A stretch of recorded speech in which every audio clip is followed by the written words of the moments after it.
It's How dare Saturday, you? and I never do a podcast on a Saturday. So to celebrate, I'm going to do something I don't normally do by doing something I don't normally do. Make a longer episode. There's been so much going on this week, I just couldn't skip it. This is Gene, and you're listening to Dumbasses Talking Politics, the Saturday edition. Hey, this is Gene. Welcome back to Dumbasses Talking Politics. We're doing a Saturday edition. And because we're doing a Saturday edition, we're going to actually run long because there's a lot of stuff out there that I think is really interesting that I didn't cover last week. And it seems like Monday would just be too late.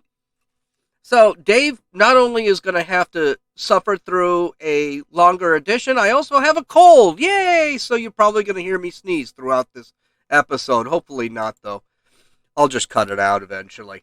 Okay, so the Biden magic continues to amaze the economy. The Labor Department said last month an increase in consumer price index was the largest since August of 2008. It rose 5.4%. Now, this core increase excludes when it excludes often volatile categories like food and energy. Yeah, food. Let's exclude food. It jumped through only 3.8% in May from last year. This has that still is the largest increase since June 1992. The 5.4 increase is the largest since 2008 when we started the Great Recession. You see where we're going, folks? So, according to I'm going to read some of this because it gets kind of bizarre here. This is from the Wall Street Journal. Consumers are seeing higher prices for many of their purchases, particularly big items such as vehicles. Prices for used cars and trucks leapt 7.3% from the previous month. You know why? People can't afford new cars. They're just going straight up. New car prices are up about 10%. So, and that's because we don't have enough steel, we don't have enough plastic, we don't have enough oil to make the plastic. Indexes for furniture and airline fares and clothes also rose sharply in May. May's jump in prices extends a trend that accelerated this spring amid the COVID-19 vaccinations, relaxed business restrictions, trillions of dollars in federal pandemic relief programs, and ample household savings. So what are they saying? They're saying a lot of people have a lot of money. They're finally opening up the economy, and now people want to spend money. But what also has not happened is people are not going out to work because they figure I've got all this money, why bother working? Especially since a lot of these people are still receiving the enhanced unemployment benefits, which 25 states have already said now they're going to cut out.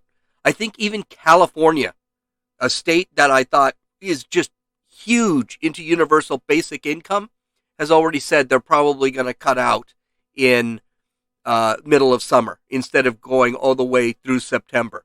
But don't forget, this enhanced unemployment benefit, they wanted this permanent. Yeah, that's actually part of the American Families Plan is to extend this.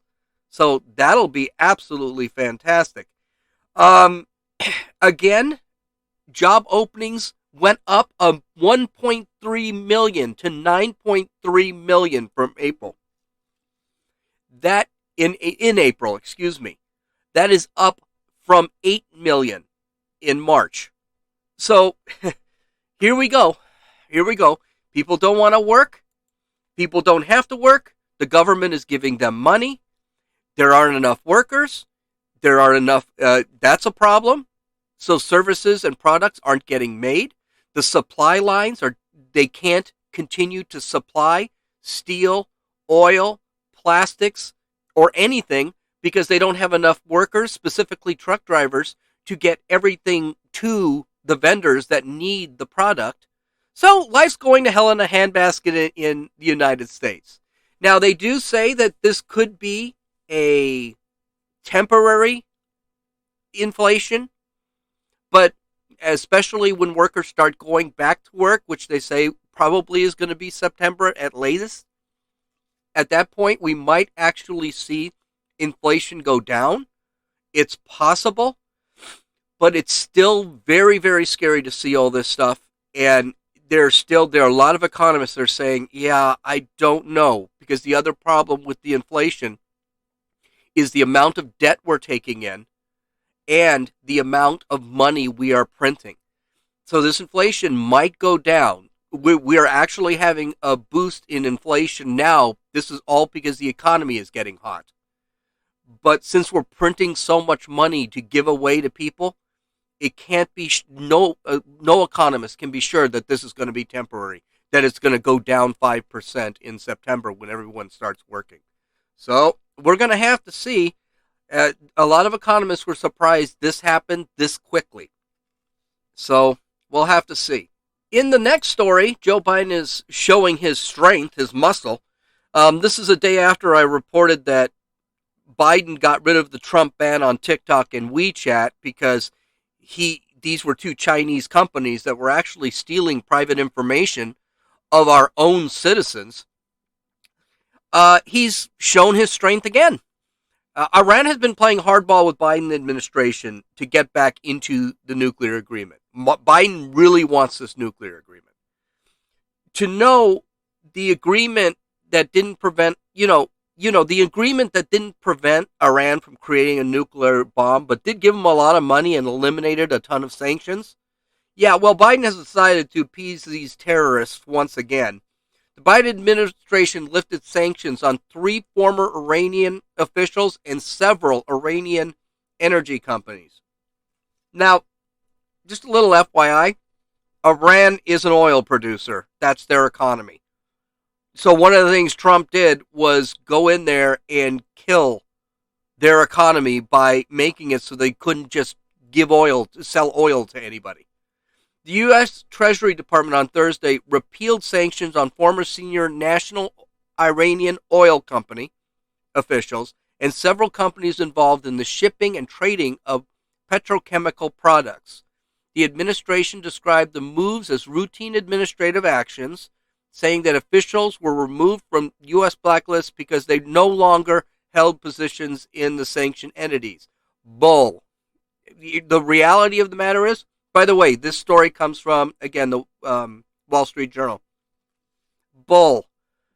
Because you wouldn't lift the sanctions off of the companies if these people were only out of the companies. You'd keep the sanctions on the companies.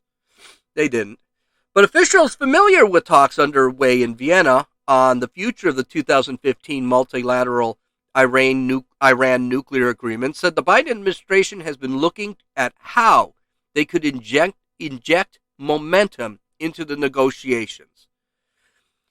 Anthony Blinken, the Secretary of State, said in a statement, quote, "These actions demonstrate our commitment to lifting sanctions in the event of a change in status or behavior by sanctioned persons." Here we go.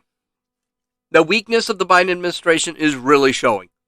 Weakness that Iran knew he would show.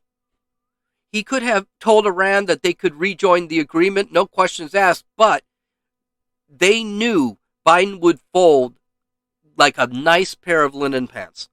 And he did. See, the thing is, Biden administration, and so did the Obama administration, they believe that Iran can be civilized and rejoin the international community. Here's a news flash.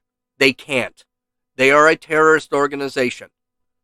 And they've continued to show that they're a terrorist organization.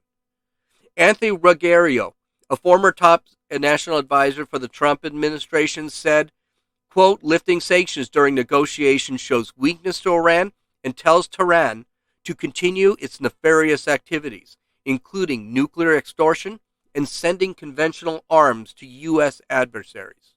He's absolutely correct. I'm sure the Iranians aren't going to respond to this either. They not only want to enter the world economy again, but I'm sure they want several more pallets of cash from the United States, and they want every restriction lifted from them.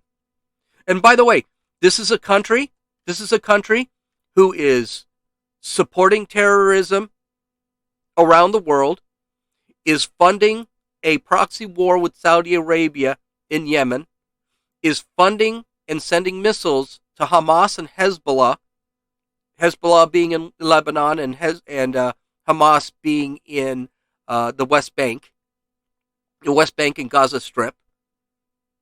They are a terrible, terrible country. Listen, now I'm going to be cynical here because I think I can see Biden's plan. I may be off here. I don't know. The cost of a barrel of oil was at $20 a barrel. At that point, we were paying, maybe in California, we paid $2.99. I think the average cost of gas in the United States, because I live in the communist state of California, it was about $2. The United States was not only oil independent, but we became a major exporter of oil. This was all under Trump. In 6 months, Biden canceled the XL pipeline. Biden limited and canceled leases for offshore drilling. Biden canceled leases for oil drilling in Alaska. Meanwhile, he opened a pipeline between Russia to Germany, increasing the flow of oil to Europe. Gas prices went up 25 to 50% across the country. I had heard right now it was about 46%. Oil is up to $70 a barrel now. Here's why I'm cynical. OPEC has decided to increase the production of oil. Why? Europe doesn't need it. China always needs oil, but their demand wasn't enough to raise demand of oil over $30 a barrel, especially with the United States producing so much. The reason is because the United States is no longer energy independent. We need oil. We need oil for cars, plastics, electricities, computers, your phone, all of these things. Well, just about everything we use on a daily basis, in one way or another, uses oil. Boom.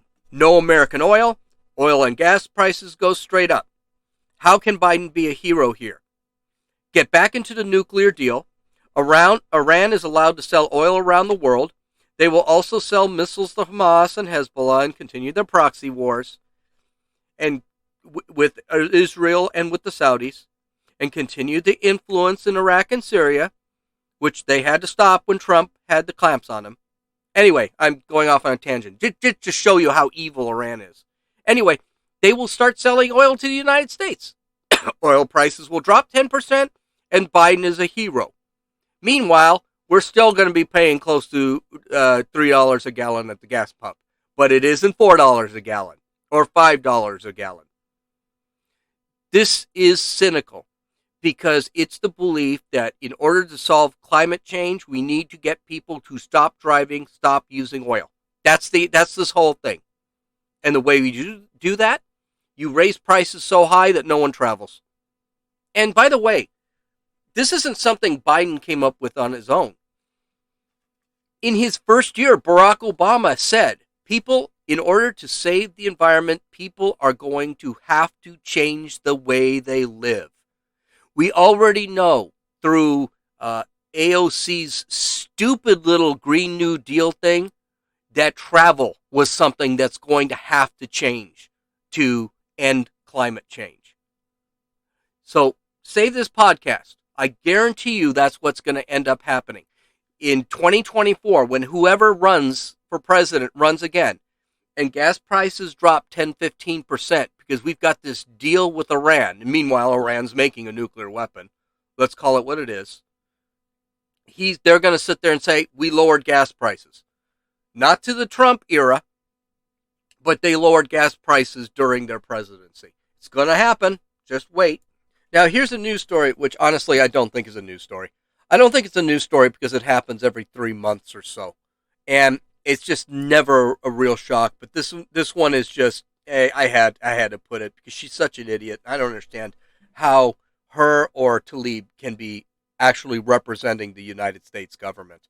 Ilhan Omar continues to prove she hates Jews and she hates America. She tweeted this last week. Quote, "We must have the same level of accountability and justice for all victims of crimes against humanity. We have seen unthinkable atrocities committed by the U.S., Hamas, Israel, Afghanistan, and the Taliban. I asked Secretary Blinken where people are supposed to go for justice." Yep, she compared the United States and Israel to the Taliban and Hamas. At least she admitted Hamas commits atrocities. I really just don't understand how this woman is allowed to serve our country when she spews such venom.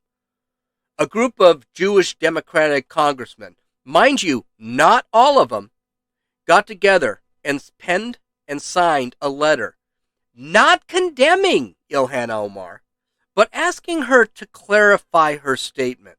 This is what the letter said. Quote, "Equating the United States and Israel to Hamas and the Taliban is offensive as it is misguided." Okay, first off, it's not misguided or offensive. It's anti-Semitic. It's American hate. And it's not misguided at all. She actually believes this. If these guys need to join Twitter and actually look what she tweets all the time. This is a common thing. Continuing. "Ignoring the differences between democracies governed by the rule of law and contemptible organizations that engage in terrorism at best discredits one's intended argument and at worst reflects deep-seated prejudice." Yeah, no, racist. She's anti-Semitic. "The United States and Israel are imperfect and, like all democracies," they got to throw that in there. They are Democrats, by the way, "at times deserving of our critique, but false equivalencies give cover to terrorist groups. We urge Congresswoman Omar to clarify her words, placing the U.S. and Israel in the same category as Hamas and the Taliban." Way to go calling her out, guys. Why didn't one of you just sit there and say, "You're an anti-Semitic bigot, you terrible, terrible, hurtful human being. You are a terrible human being"? No wonder nothing gets done in Congress. No one has the balls to do anything. Ilhan, who I think personally says this stuff not only because she believes it, but because she just loves the attention, just went right after these cowards. And of course, they didn't respond. This is what she tweeted. Quote, "It's shameful for colleagues who call me when they need my support to now put out a statement asking for clarification," quote, "clarification," end quote, "and not just call. The Islamophobic tropes in this statement are offensive. The constant harassment and silencing from the signers of the letter is unbearable." This broad is absolutely incredible. She's being called out for being anti-Semitic, but not really. And she gets pissed off, and calls what they wrote an attack. And by the way, I read the entire letter to you. Was there anything in that letter that mentioned anything about Islam, Muslim, Islamophobia, anything like that? There was nothing in that statement but basically saying, you can't compare us to Hamas. You can't compare Israel to Hezbollah or the Taliban. And then complaining that they didn't come to her privately. Do you honestly believe they probably didn't go to her privately and say, "Well, if I were a Jew in Congress, I wouldn't go to her privately. She'll probably have my head lopped off"? Can I even say that? I don't know, but I'm going to say it anyway. She's a borderline terrorist. But, anyway, what can you expect from this broad? She married her own brother. Doing this, she committed tax fraud, immigration fraud, and bigamy. She had an affair with a married man while she was married, lied about it publicly, and then secretly got a divorce and married him while he got a divorce. Is being investigated for funneling money to her new husband's firm, and she's already being investigated for 2 or 3 different forms of corruption. But she's always going to have the squad is going to have her back. You're going to be shocked. I'm not actually going to read anything from AOC, even though she made a comment. But this was the comment that I loved. This was a tweet from Rashida Tlaib, who is another anti-Semite who hates America and for some reason keeps getting elected into Congress. She said this: Freedom of speech doesn't exist for Muslim women in Congress. The benefit of doubt doesn't exist for Muslim women in Congress. House Democratic leadership should be ashamed of its relentless, exclusive tone policing the congressmen, women of color. Okay, first off, if she's actually being muzzled, all right, she would have been muzzled a long time ago when she started setting out anti-Semitic tweets every 3 months. And this gal doesn't shut up. She has never shut up in her life.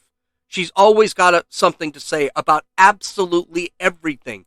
She tweets probably 15, 20 times a day. And why do you think I have so much fodder from these guys on my podcast? I always talk about them because they're constantly saying something, constantly tweeting. What the Democratic Party needs to do is shut them up. Because what Ilhan Omar said was anti-American and anti-Semitic, anti-Israel. By the way, the silent Rashida Tlaib actually tweeted a picture of a sticky note posted over Israel with Palestine written on the post-it note.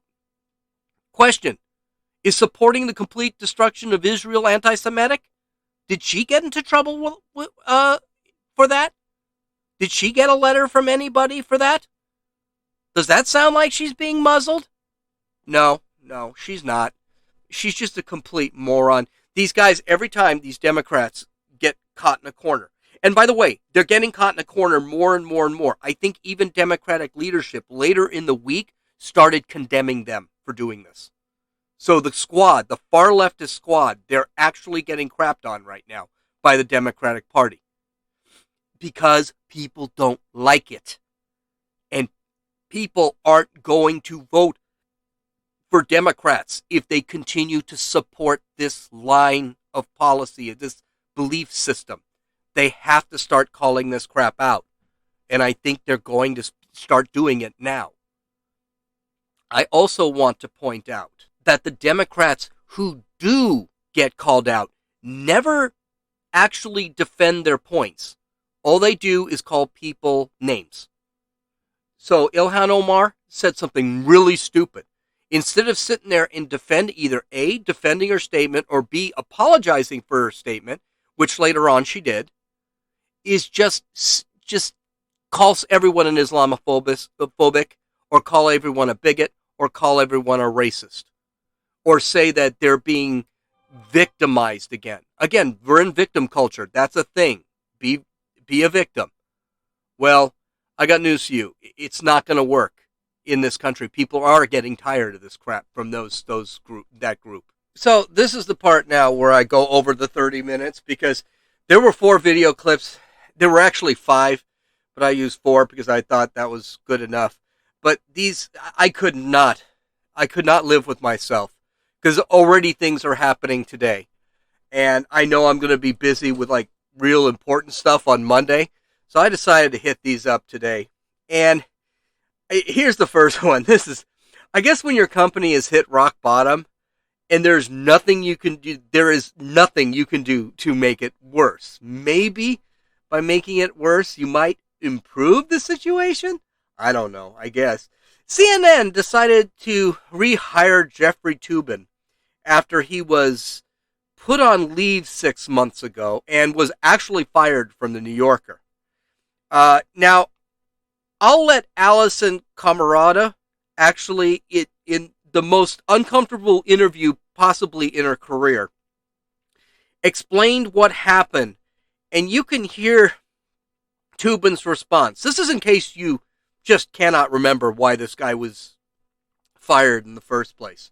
Listen to this. I feel like we should address what's happened in the months since we've seen you, since some of our viewers may not know what has happened.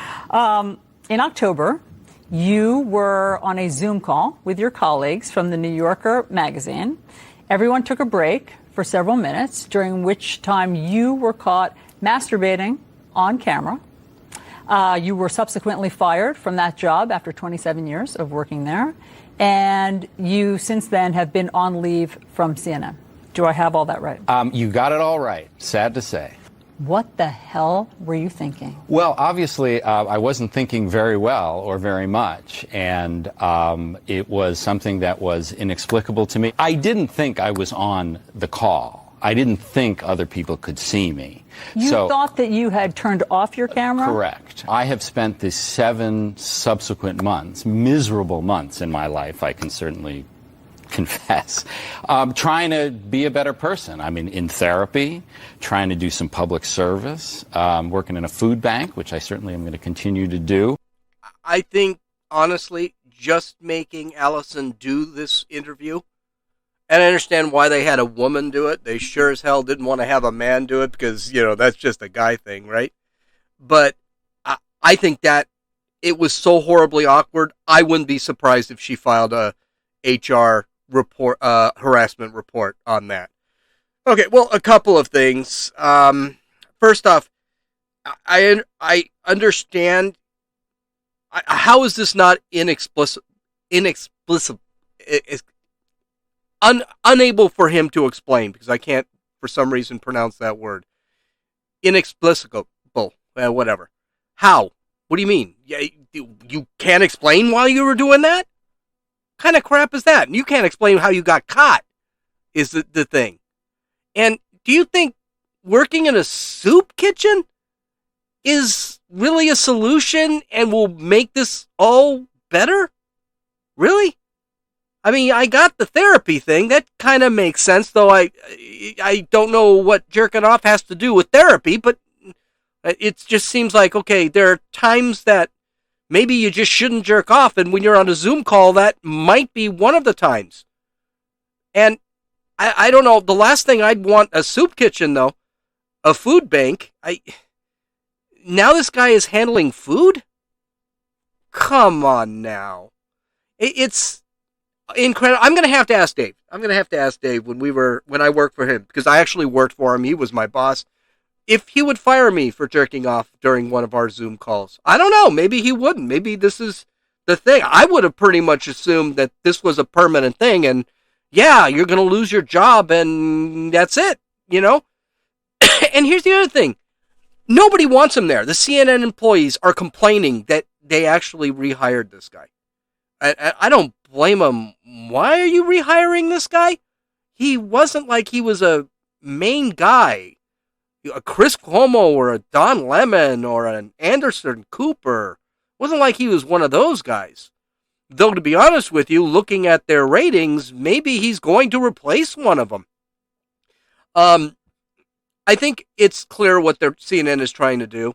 They're trying to stir some controversy on their show. Maybe get a temper. I mean, they are in the dirt. If you double their viewership, they still don't meet. They still don't meet Tucker Carlson's or Sean Hannity's or Laura Ingram's shows. They're not even in the top 10. None of their shows are even in the top 10 of viewership. Heck, the Home and Garden Network is beating CNN right now. Right? How bad is that? Nickelodeon is beating them. So I'm sure they probably hired the guy. They'll announce his presence way before he actually ends up on the show so people can watch that train wreck, because there's one thing people love. They love a disaster. And they'll just turn in and watch Jeffrey Toobin, his opinions. The problem is his opinions aren't very good either. So there's a very good chance that it might spike for 15 minutes a day and then drop right back down again. I don't know. But honestly, if you're Jeffrey Toobin, would you even look for a job? Why would you dare want to go back? Nobody likes you. Nobody will sit in the seat you've been sitting in or touch your computer that you've been working on. Why would you? It's embarrassing. I mean, the guy's in his 60s. He must have made some money in 27 years at the New Yorker. Why bother? Anyway, in the typical act of tone deafness, Jim Acosta went on television and called Fox News BS. You just hired a guy who was jerking off on a Zoom call, and you're calling Fox News BS? Oh boy, talk about bad timing. That network is such a dumpster fire. I don't know what's keeping them afloat. This next audio comes from the Daily Caller, and all I know is maybe we should all step back and not screw with Tony Fauci. It's very dangerous, Chuck, because a lot of what you're seeing as attacks on me, quite frankly, are attacks on science. Because all of the things that I have spoken about consistently from the very beginning have been fundamentally based on science. Sometimes those things were inconvenient truths for people, and there was pushback against me. So if you are trying to, get at me as a public health official and a scientist, you're really attacking not only Dr. Anthony Fauci, you're attacking science. So not only is Tony Fauci incompetent, which is all I thought of him before. I just thought he was really incompetent. Now I see he's incompetent and he's an arrogant ass. Let's take a quick look at Tony Fauci's career. He's been a health bureaucrat for the last 40 years. He hasn't treated anybody or, from my knowledge, done any science since the 70s. He was the head of the AIDS, quote, epidemic, end quote. He said that tens of millions could die of AIDS. That never happened. He said AIDS could spread through routine contact. He was wrong. He flip-flopped on whether or not AIDS was mainly contracted through gay sex or regular sex. He said babies could get AIDS. He was wrong. He completely screwed up the COVID-19 pandemic. He lied about masks and admitted lying about masks. Remember, at first in March, he said nobody should wear a mask.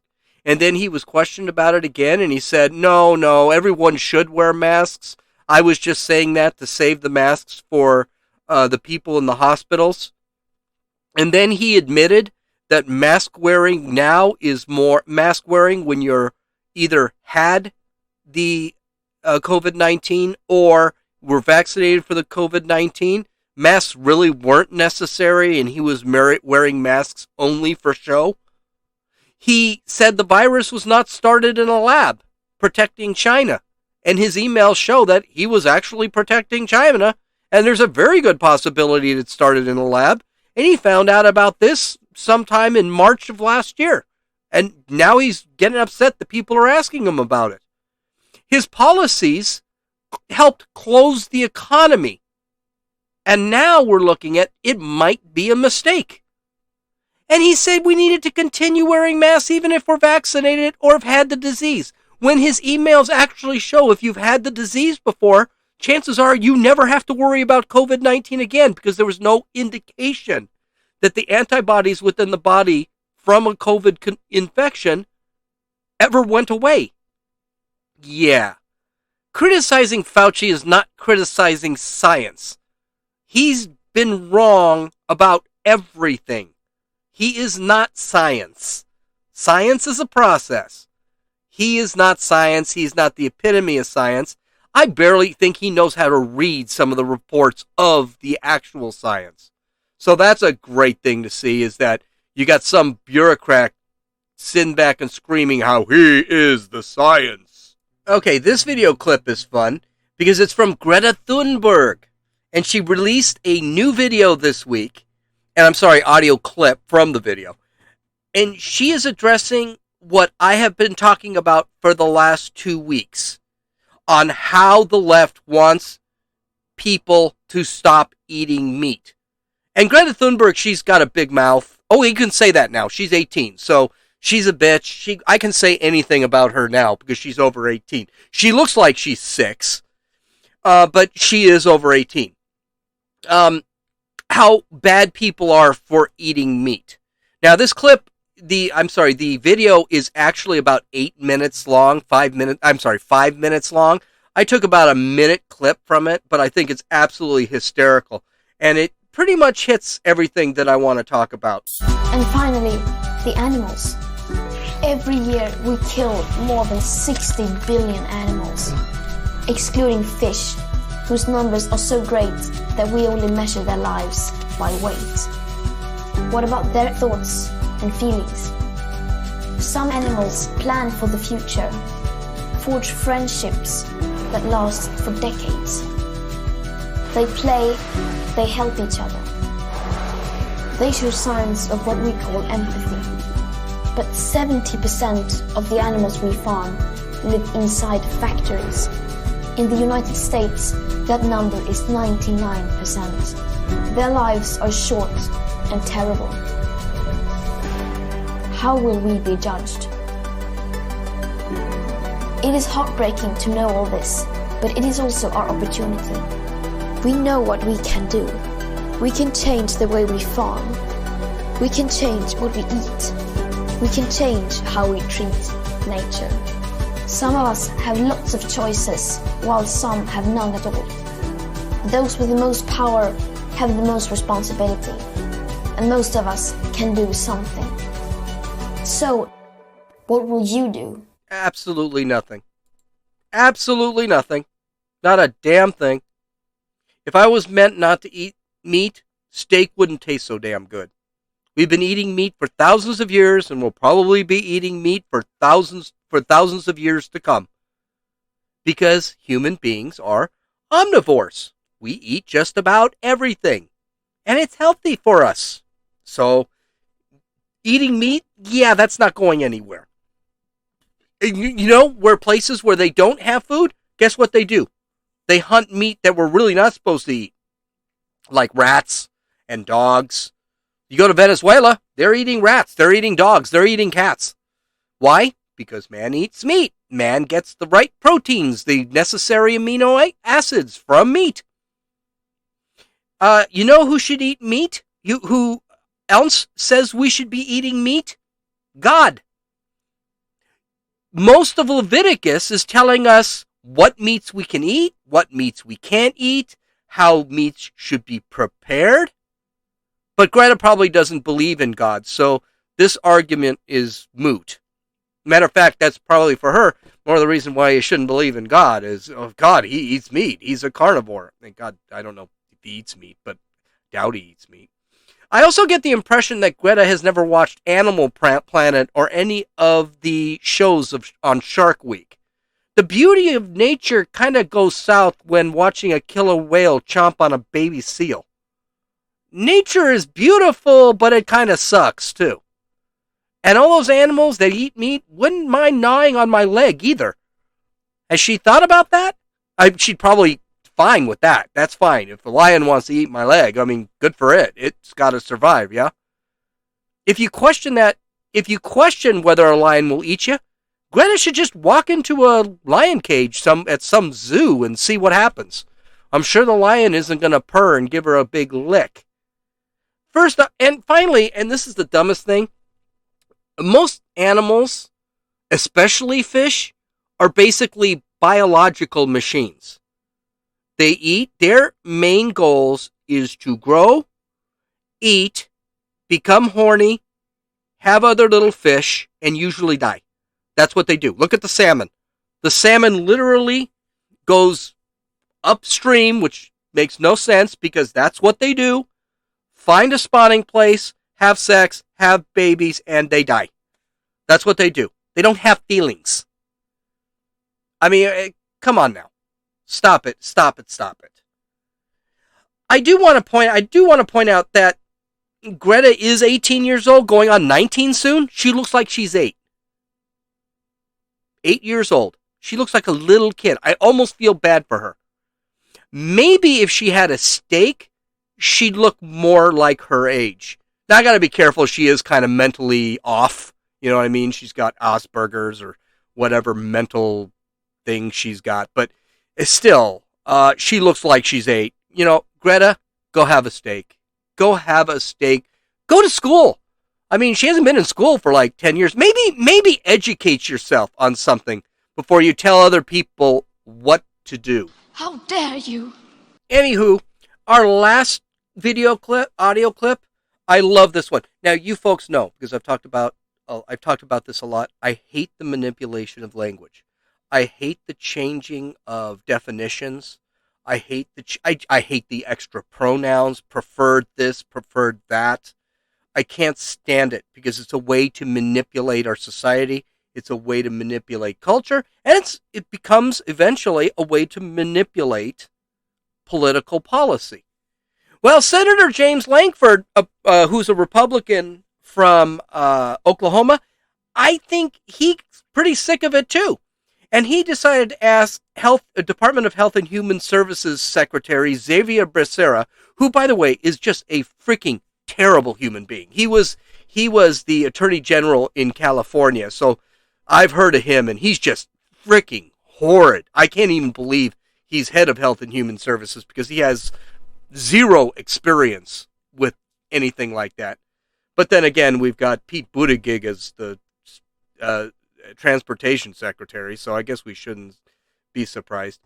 I think he wanted to ask Xavier Becerra a question about one of the terms he used in his budget proposal, which was being questioned by the Senate. Take a listen. I also noticed you changed a term in your budget work. You shifted from using the term mother to birthing people rather than mother. Can you help me get a good definition of birthing people?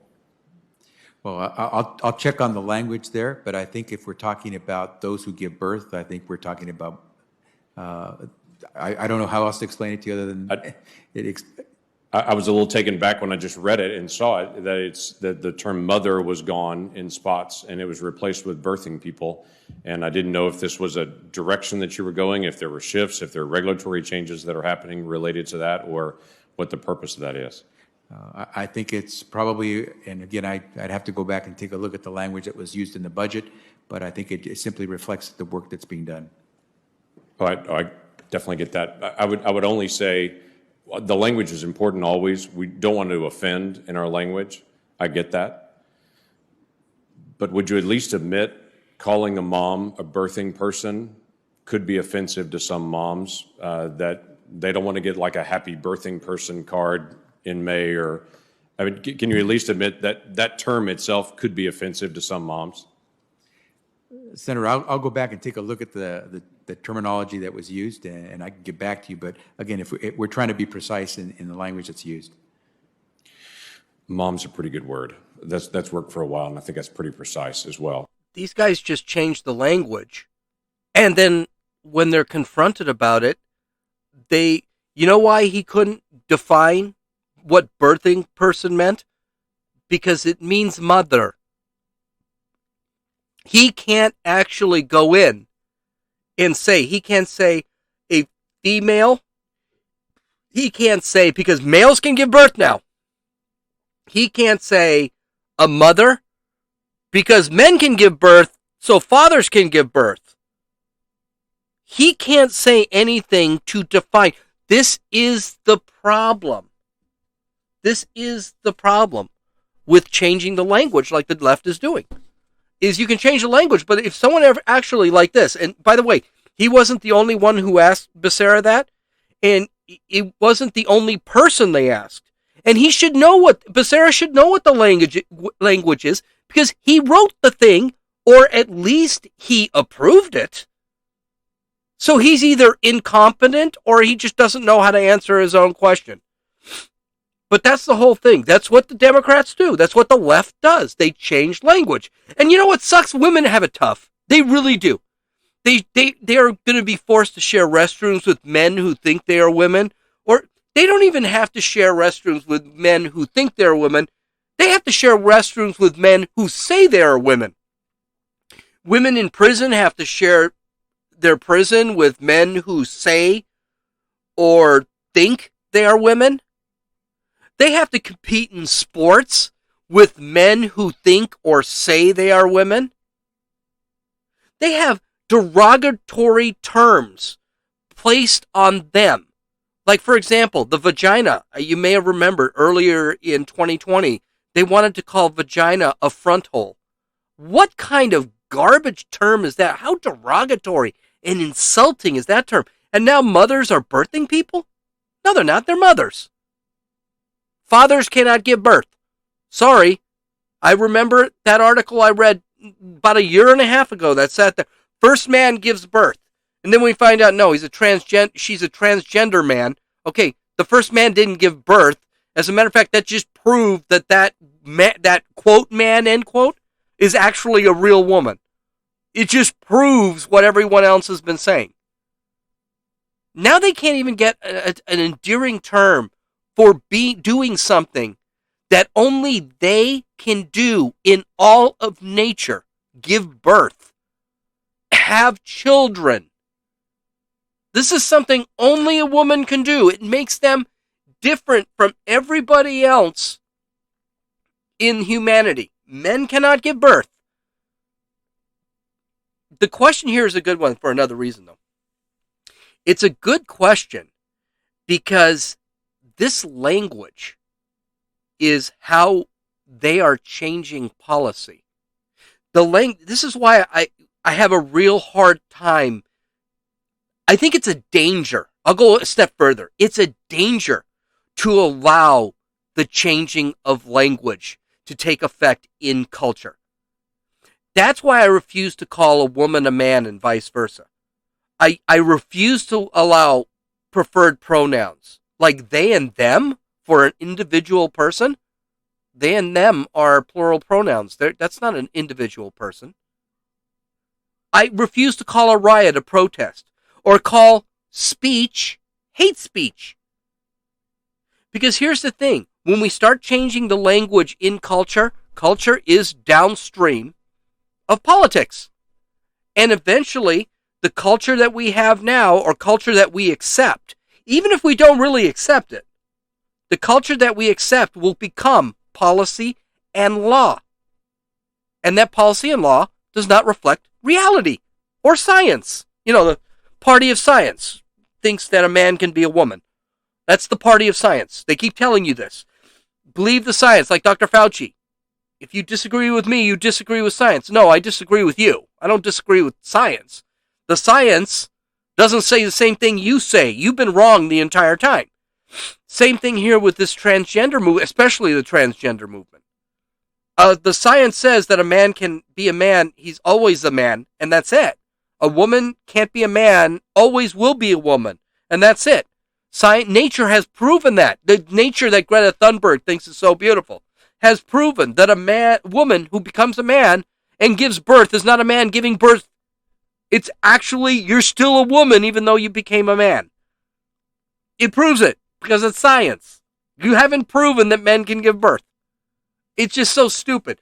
Don't let anyone change reality. Don't let anyone change your language or change the language, because they're not trying to change your language. They're trying to change language, everybody's language. That's a bad thing. That's a really bad thing. And I love the fact that we saw this character, Langford, sit back and go after Becerra. And he wasn't the only one. Saying, why would you what's wrong with mother? When did mother become the F word or the N word in today's culture? Is mother going to be considered hate speech in the future? Which, by the way, is why I hate the term hate speech. No such thing as hate speech. If you want to say the N word, go ahead, say the N word. You're a bad person. I won't hang out with you. That's about it. I'm sorry, that's what it is. Saying the N word is not hate speech. Saying the N word is speech that is just very bad. Saying the F word or saying the S word, poop, that's bad language. You shouldn't say it. It's not hate speech. And sitting back and saying that a man can't be, hate speech is just speech. And if people want to use speech that is derogatory, they're going to pay for it. I can't say the N word. I'll get everyone upset. And I'll get people who used to like me not to like me. That's why I just won't use it. So, there's polite. I think we're confusing. I'm sorry. I don't care about the feelings of the world. I really don't. I don't think anybody should. I don't think Huck Finn and Tom Sawyer should be banned because they say the N-word 7 times in each book. Big deal. Okay, it's language. That's all it is. Not going to hurt you. No one's going to die by saying the N-word in a book that's 200 years old. Okay, anyway, now we're at the close. I had a good, this was actually kind of fun because my fiance is out and she's working today, and this was fun. Maybe this is what I'll start doing because I do have all Saturdays to myself. I usually do my own book. I do other things, but maybe this is what I'm going to do because I can get, basically every Saturday I can get a conglomeration of things that I didn't talk about and usually just forget. And today I loved it because I had a bunch of video sound bites that I just didn't want to let go. Okay. You can follow me on Twitter at RunninFool, RUNNINFEWL. You can download or listen to this podcast on Apple Podcasts, Podbean, Podcast Addict, Stitcher, YouTube, and Rumble. Visit my website at dumbassestalkingpolitics.com. If you don't believe anything that I told you, all the links are there. All of the references are there. I even have all the videos, the full videos, because you only listen to partial clips. I hope you guys have a great weekend. Talk to you on Monday. This is Gene, and you've listened to Dumbasses Talking Politics.